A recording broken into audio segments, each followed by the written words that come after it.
So, as the title of my paper suggests, I'm going to consider how Rousseau's theory of the passion of pity, which rests on a mode of identification rooted in a feeling of otherness and insufficiency, could provide the ethical support for a politics of contestation. A politics that accepts that no social order can be fully established or determined, and therefore always remains open to questioning and transformation. My analysis of pity in Rousseau's thinking has two main aims. First, I aim to undermine the still common assumption that Rousseau's social contract seeks to instate a closed, transparent community which excludes the division, ambiguity and conflict which defines the political dimension. Jean-Luc Nancy identifies Rousseau as the first to think community in nostalgic terms, as a lost state of fullness and immediacy. I argue that Rousseau recognises the constitutive character of lack and contingency for a dynamic mode of politics committed to extending the principles of freedom and equality. The community imagined by the social contract is in fact premised on the absence of any essential belonging among its members, and never founds itself as an organic whole, but has to recognise the limits of what it wills in common as the basis of its freedom to contest and redefine the terms of its coexistence. My second aim is to show how Rousseau's theory of pity could perhaps contribute to more recent political thought. While theorists such as Nancy, among others, also think community beyond the idea of complete identity and fusion, Rousseau's theory of pity and its political consequences perhaps supplements these theories by thinking through more fully the kinds of commitments and identifications we need to engage in to keep our communities responsive to egalitarian demands which disrupt the current order and its representation of what we share in common. Alain Badiou offers a more affirmative reading of Rousseau than many of his contemporaries, stating in Peut-on penser la politique, Can we think politics, that politics begins by the same gesture by which Rousseau clears the ground of inequality, leaving aside all the facts. Badiou refers here to how Rousseau, in the Discourse on Inequality, strips social inequality and the order which supports it of any natural grounding. The discourse can only assert the fundamental equality of anyone with anyone if it seeks to clear the grounds of society, to show the radical contingency of that bound and its divisions and hierarchies. This analysis of the social foundation begins with an image of nature. That image is reached by subtracting social content, by setting aside the facts. Through this process of subtraction, nature as the imagined ground of society loses any certainty, emerging as a state which no longer exists, perhaps never did exist, and probably never will exist. Rousseau's image of nature, far from offering a final and definite foundation for society, as it did for many of the natural law theorists of the 17th century, defines such a foundation as present to us only in its absence. We think about what founds society, retrospectively, only from within the social context, once that founding moment is absent. We can never conceive the foundation in any pure or primary form because any conception of it will always be traced through with what it allegedly founds and therefore should logically proceed. For Rousseau, no society can ever be complete because it can never fully account for its founding moment. The uncertainty of nature as a social ground does not destroy the question of what founds society, but in fact makes it all the more urgent, by underlining how any social grounding will always be partial and therefore susceptible to contestation and change. As Badiou writes in Peut-on penser la politique, the foundation of politics is the lack of foundation, the sheer contingency of any social order. Politics exists because no social order is based on nature, no divine law regulates human society. In general terms, this quotation affirms that politics does not start from the attempt to give order to society, but perhaps from those moments when the social order loses its appearance of necessity and becomes available to reconfiguration.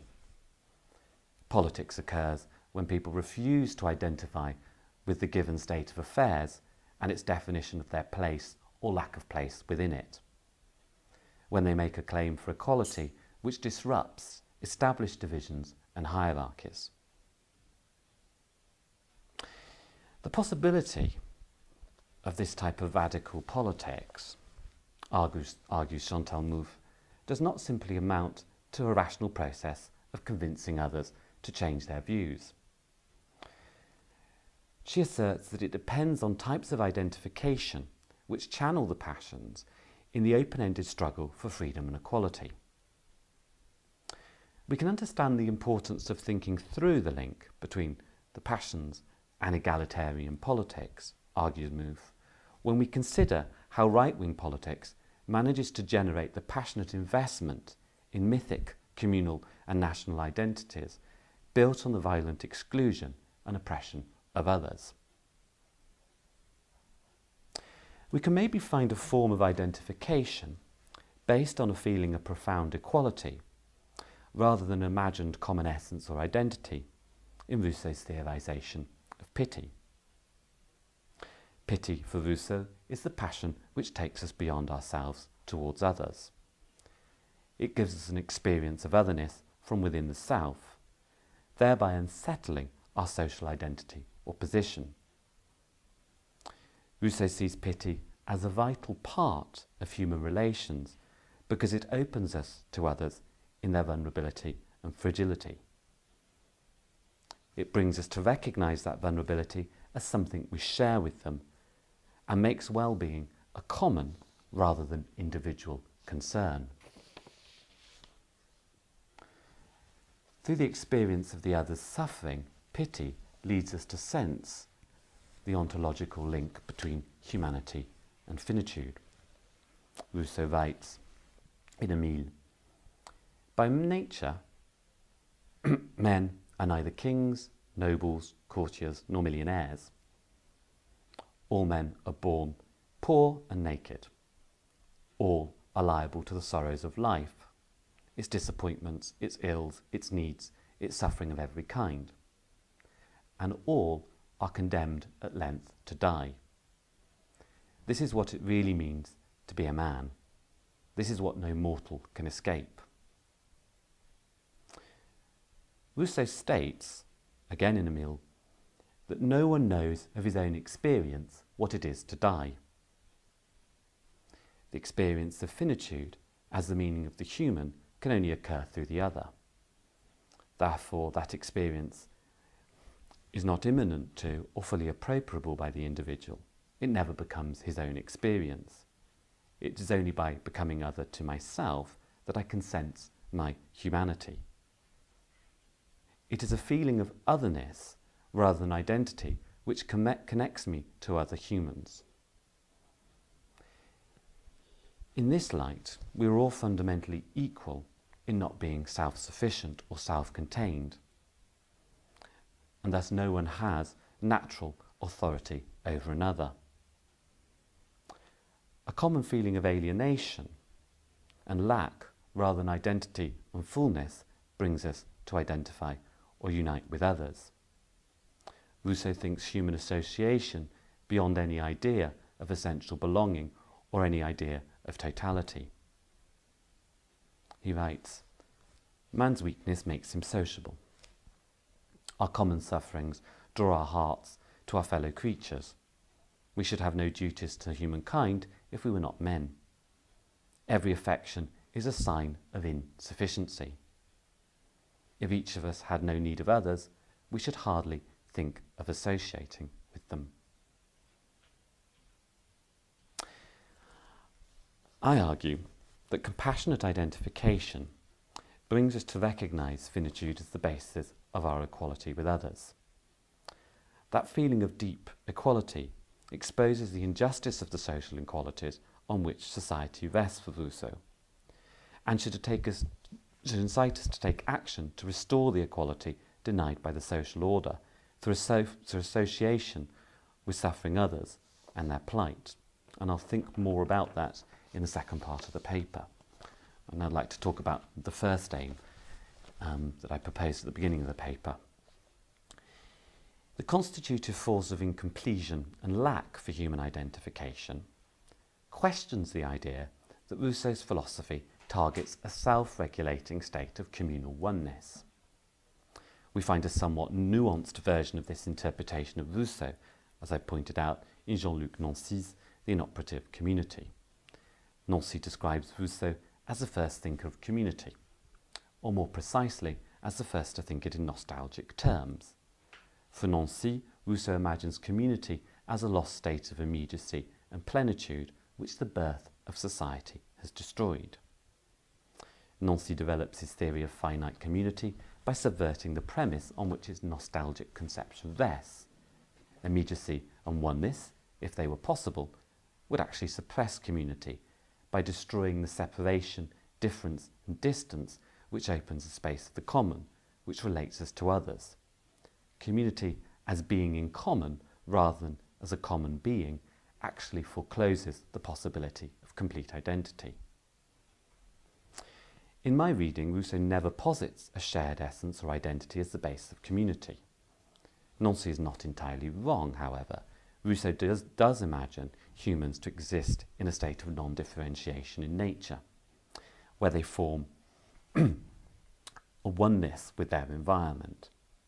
However, this animal-like state does not presuppose a tightly bound community among humans, but rather one of unacknowledged isolation.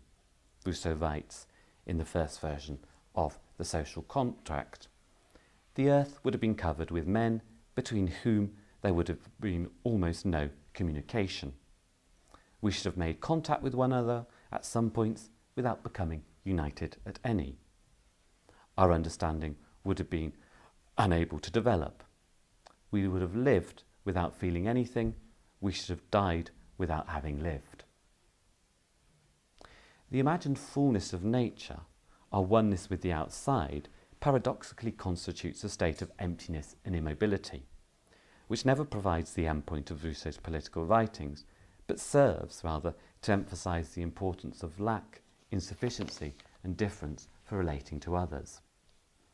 Rousseau's theory of pity reinforces this idea by showing how absolute identification, if it were possible, would actually suppress the self-other relation. For pity to lead to identification and association with others, I have to feel my difference